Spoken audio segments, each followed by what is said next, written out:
సూర్యాపేట జిల్లా కోదాడ మాజీ ఎమ్మెల్యే బొల్లం మల్లయ్య యాదవ్ చేసిన అవినీతి ఆరోపణలను కాంగ్రెస్ నాయకులు మాజీ లెఫ్ట్ కెనాల్ చైర్మన్ లక్ష్మారెడ్డి తీవ్రంగా ఖండించారు. అవినీతిపై బహిరంగ చర్చకు తాము సిద్ధమని సవాల్ విసిరారు. కోదాడలో జరుగుతున్న అభివృద్ధిని జీర్ణించుకోలేకే రాజకీయ కక్షతో నిరాధార ఆరోపణలు చేస్తున్నారని మండిపడ్డారు. ఎమ్మెల్యే ఉత్తమ్ పద్మావతి రెడ్డికి ముడుపులు ఇచ్చారంటున్న అధికారి ఎవరో ఆధారాలతో ప్రజల ముందుకు తేవాలని డిమాండ్ చేశారు. 100 కోట్లతో నియోజకవర్గాన్ని అభివృద్ధి చేస్తున్న ప్రస్తుత ప్రజాప్రతినిధులపై బురద జల్లడం సరికాదని ప్రజలే వీరికి తగిన బుద్ధి చెబుతారని హెచ్చరించారు. మట్టిని సప్లై చేస్తుంటే మట్టి దొరక్క ఎన్ని నిర్మాణాలు ఆగిపోయినాయి అనేది కోదాడలో ఉన్న ప్రజలందరికీ తెలుసు. అదే ప్రశ్నించిన ఆ రోజు ప్రతిపక్ష పార్టీలో ఒక భాగమైన బీఎస్పీ పార్టీని ప్రశ్నిస్తే నువ్వు అక్రమంగా కేసులు పెట్టి జైలుకు దోళ్ళు, ఒక మహిళను కూడా మైనార్టీ మహిళను కూడా చూడకుండా జైలుకు దోళ్ళు.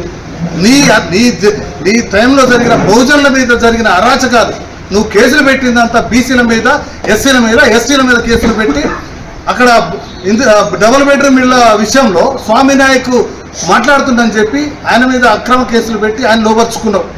అదేవిధంగా మిగతా మండలాల వారికి చెప్పాలంటే చాలా కేసులు ఉన్నాయి. ఇక దొంగతనాల గురించి మాట్లాడుతున్నావు. దొంగతనాలు 2000 వచ్చిందో ఆ సమయానికి 80% కేసులు డిటెక్ట్ చేయడం జరిగింది. నువ్వు టీఆర్ఎస్ హయాంలో నీ హయాంలో జరిగింది 40% కంటే ఎక్కువ డిటెక్ట్ చేయలేకపోయినది. అంటే ఎవరి పాలన గురించి ఎవరు మాట్లాడుతావు?